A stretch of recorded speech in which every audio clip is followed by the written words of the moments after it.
ہر دوسرے چوتھے گھر کے اندر یہ مسئلہ سننے کو ملتا ہے کہ ہمارے گھر میں چڑیل آ گیا، بھوت آ گئے، کسی نے کچھ کر دیا ہے، کسی نے کچھ کر دیا ہے۔ یقین مانیں یہ توکل کے خلاف بات ہے۔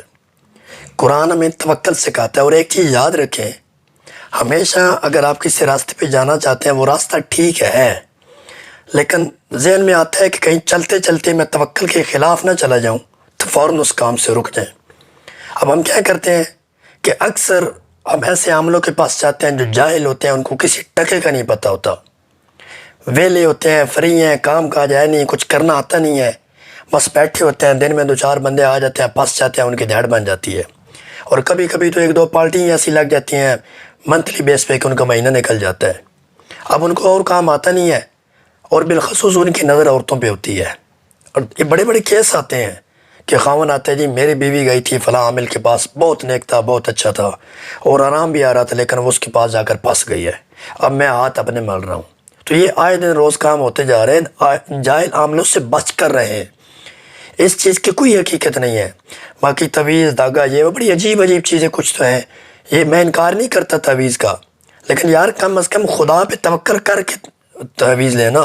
اب ہوتا ہے کیا، بندے کو خدا پہ توکل ہی نہیں ہے، کبھی خدا سے نہیں مانگا، جو اللہ کے رسول نے وظیفے بتائے کبھی وہ نہیں کیے۔ میں آپ کو آگے جا کر وظیفہ بتاتا ہوں، انشاءاللہ اس سے ایسے سارے معاملات ختم ہو جاتے ہیں، اگر گھر میں کچھ آیا یہ وہ چیز ہو بھی تو۔ لیکن ہم کرتے کیا، وہ نہیں کرتے، خدا سے کبھی نہیں کہتے رو کر کے مالک ہماری یہ پریشانی دور کر دے۔ ہم بھاگتے ہیں عاملوں کے پاس، وہاں جا کر تعویذ دھاگا کراتے ہیں، 2 کڑے ہاتھ میں ڈالے ہوتے ہیں، 4 ہم نے دھاگے باندھے ہوتے ہیں پاؤں کے اندر، تعویذوں کا گٹھا ہم نے گلے کے اندر ڈالا ہوتا ہے۔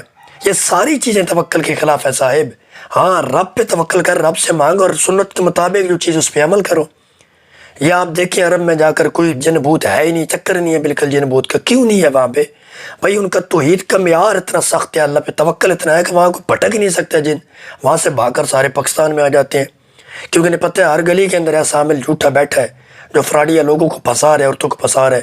سانس آتی ہے تو تجھ پہ نند نے یہ کر دیا، نند آتی ہے تجھ پہ اس نے یہ کر دیا، یہ بڑھانے کا چکر شروع ہے۔ اور بات ذہن میں پہلی بیٹھی ہوتی ہے، گھر میں جاتے ہیں تو ہمارے ساتھ کچھ ہو گیا، سر میں درد ہے، ہو سکتا ہے بھوک کی وجہ سے وہ گیس بن گیا ہے، تو بس یہ میرے سر میں درد ہوتا ہے جی، کیوں ہوتا ہے؟ بس یہ کسی نے کر دیا ہے کچھ، میں راستے میں گزرتی ہوں تو میرے ہمسائے میں ایک عورت ہے، وہ مجھے دیکھ نہیں سکتی، وہی کچھ کر رہی ہے۔ بلکہ ایک دن تو میں نے دیکھا وہ پانی ڈال رہی تھی لوٹے کے ساتھ راستے کے اندر، حالانکہ پانی اس نے ویسے ڈالا ہوگا۔ اگر کسی نے جاتے جاتے کوئی کاغذ کہیں سے اٹھایا، دیوار کے اندر ڈال لیا کہ یہ اچھا کاغذ ہے، چلے اس پہ کچھ لکھا ہے، اسلامی کاغذ ہے، باہر نکلی دیوار پہ نظر پڑی، اف یہ کسی نے تعویذ کر دی ہے، یہاں تک اور سونے بلکہ ایک صاحب کہتے ہیں میری چوری ہو گئی، میرے گھر کے اندر لاکر لگا ہوا تھا، امیر بندہ تھا، اس میں سے چوری ہو گیا، یہ کسی جن نے اٹھائی ہے۔ اور بھائی جن نے نہیں اٹھائی، تیرے گھر کا چور ہے، بھائی میرے گھر میں بیٹا ہے، میری بیوی ہے، وہ کیسے چوری کر سکتے ہیں؟ اور لاکر ٹوٹا ہوا نہیں ہے تو جن کے علاوہ کون کر سکتا ہے؟ بھائی اگر جن نے چوری کرنی ہوتی اسٹیٹ بینک میں چلا جاتا، تیرے لاکر میں اس نے جانا تھا 5-7 لاکھ کے لیے۔ عجیب عجیب لوگوں کے اندر باتیں، عجیب عجیب معاملات ہیں، لوگوں کے سمجھ نہیں آتے یہ کیا لوگ سوچتے کیا ہیں، کیا ان کے عقائد کا معیار ہے، توکل کے کیا معیار ہے۔ اور چند دن گزرے پتہ چلا اس کا اپنا بیٹا چور نکلا، اور میرا بیٹا تو بڑا نیک ہے جی، وہ چوری کر ہی نہیں سکتا، تو اب اس کی نیکی کہاں پہ گئی؟ ایسی تو ہم لوگ کی نیکی ہے نا، وہ بس اس چکر میں پڑے ہوئے ہیں، پیسہ لے رہے ہیں، سب کچھ کر رہے ہیں۔ اور یاد رکھیں عامل جو ہوتا ہے نا، ایک چیز اپنے ذہن میں بیٹھا ہے کہ عالم لازمی ہونا چاہیے، علم والا ہو، بعمل ہو، اس کے بعد اگر عامل ہے تو پھر اس کو دیکھ لیں، پرکھ لیں، اچھا تو پھر ضرور جانا چاہیے، لیکن پہلے اپنے خدا رسول کے وظائف خود گھر پہ کریں۔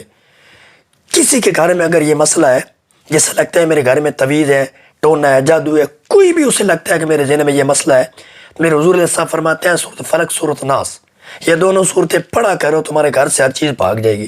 ہم اس کے قریب نہیں جاتے، ہمیں بس تعویذ ایسا چاہیے گلے میں ڈالیں اور حشاش بشاش ہو جائے۔ اب ایک بندہ محنت کر رہا ہے، کاروبار نہیں چل رہا، فنانسی طور پر وہ محنت کر رہا ہے، فزیکل محنت کر رہا ہے، لیکن کاروبار چل نہیں رہا، فٹ ذہن میں جاتا ہے کسی نے کچھ کر دیا، اب بھاگتا ہے کسی کے پاس تعویذ چاہیے، وہ کہتا ہے 15,000 نکال، ایسے کاروبار چلے گا۔ اب 15 تو گیا نا، اور پیچھے کیا بچا؟ علامہ اقبال رحمۃ اللہ علیہ وہ تھے نا، ایک پیر کے پاس بیٹھے تھے، ایسے ہی پیر تھا آج کل والا، اس کے ایک مرید ہے، کہنے لگا حضرت میں 100 روپے کا مقروض ہوں، میرے لیے دعا کرے، اللہ پاک خلاص عطا فرمائے۔ علامہ اقبال پاس بیٹھے تھے، اس پیر نے ایسے ہاتھ بلند کیے، کچھ دعا مانگی اور ایسے کیا، کہا تیرا کام بن جائے گا۔ جاتے جاتے وہ جو غریب آدمی تھا نا، اس نے 10 روپے پکڑائے اور پکڑا کر کہا کہ حضور یہ میری طرف سے نظرانہ۔ پھر بندہ چلا گیا، امام اقبال رحمۃ اللہ علیہ ہنسنے لگے، تو پھر سے پوچھنے لگے آپ ہنس کیوں رہے ہیں؟ امام اقبال رحمۃ اللہ علیہ کہنے لگے میں ہنس اس لیے رہا ہوں، یہ بندہ جب آپ کے پاس آیا تھا اپنی حاجت لے کر، اس وقت 100 روپے کا مقروض تھا، لیکن جب یہاں سے اٹھا تو 110 کا مقروض ہو چکا تھا۔ اور ساتھ علامہ اقبال کہتے ہیں پیر کا کام یہ ہوتا ہے پول کا کام کرتا ہے۔ یہاں سمیر آیا، نذرانہ دیا، اس نے مصلے کے نیچے رکھ لیا، تھوڑی دیر بعد غریب آیا، اس نے عرض پیش کی، یہاں سے اٹھا کر اسے دے دیا۔ لیکن پیر اس سے بھی لے رہا ہے، اس سے بھی لے رہا ہے۔ خدا رحم خلافات سے بچے۔ اور سب سے ٹاپ کا وظیفہ بتانے جا رہا ہوں، یہ ایسا وظیفہ ہے آپ کر کے دیکھو، میں جرمدار ہوں اگر یہ معاملہ ٹھیک نہ ہوئی تو۔ اتنا بڑا آپ کے گھر کا مسئلہ ہے، ایک وظیفہ بتا رہا ہوں، لیکن تویز والا نہیں ہے کہ آپ کہیں تویز لکھ کر گلے میں ڈالنا، محنت کرنی پڑے گی اس کام کے لیے۔ سورۃ بقرہ 40 دن اپنے گھر میں پڑھیں۔ میرے آقا علیہ السلام فرماتے ہیں جس گھر میں 40 دن لگاتار سورہ بقرہ پڑھی جائے، اس گھر سے ہر قسم کا شیطان، جن، ہر چیز بھاگ جاتی ہے۔ ہم یہ تو پڑھتے نہیں ہیں، ہم پڑھے ہیں پیروں فقیروں کے پیچھے جن کو ٹکے کے علم نہیں ہوتا۔ اور میں آخر میں پھر بتا رہا ہوں کہ یہ نہیں ہے کہ میں اعتبار نہیں کرتا ان لوگوں پہ، یہ اچھے لوگ، ان پاس جانا چاہیے، لیکن کہاں سے ڈھونڈیں؟ اور پہلے رب پہ توکل کریں، رب کے محبوب کے بتائے ہوئے طریقے پر چلیں، تو آپ کو ضرورت نہیں پڑے گی ان کے پاس جانے کی۔ اگر اس کے بعد جانا پڑے بھی تو ایک طریقہ ہے، شریعت نے بتایا، اس کے مطابق جائے، شرکی تویز نہ ہو، بندہ صحیح ہو، اس سے اپنا مدعا بیان کرے، لیکن توکل رب کے ذات پر رکھے۔ یہ نہیں کہ مجھے تویز شفا دے گا، یہ نہیں کہ مجھے یہ بندہ شفا دے گا، بھائی توکل رب پہ رکھیں۔ آج کل یہ ہمارے دیہاتی لوگ، ماحول جو سب کچھ ہے، اپنا عقائد برباد کر کے رکھ بیٹھے ہیں، کبھی کس پیر کے نام پر کچھ کر رہے ہیں، کبھی کس فقیر کے نام پر کچھ کر رہے ہیں، خدا رسول کا نام ہی نہیں ہے، پھر گھروں کے اندر سکون نہیں ہے۔ اور یہ باہر کی دنیا کے اندر چلے ہیں یہ سارے لوگ، یہ ان چیزوں خرافات پہ نہیں یقین رکھتے، اسی وجہ سے وہ لوگ ان بیماریوں سے دور ہیں۔ کیوں؟ اللہ کی ذات پر توکل ہے۔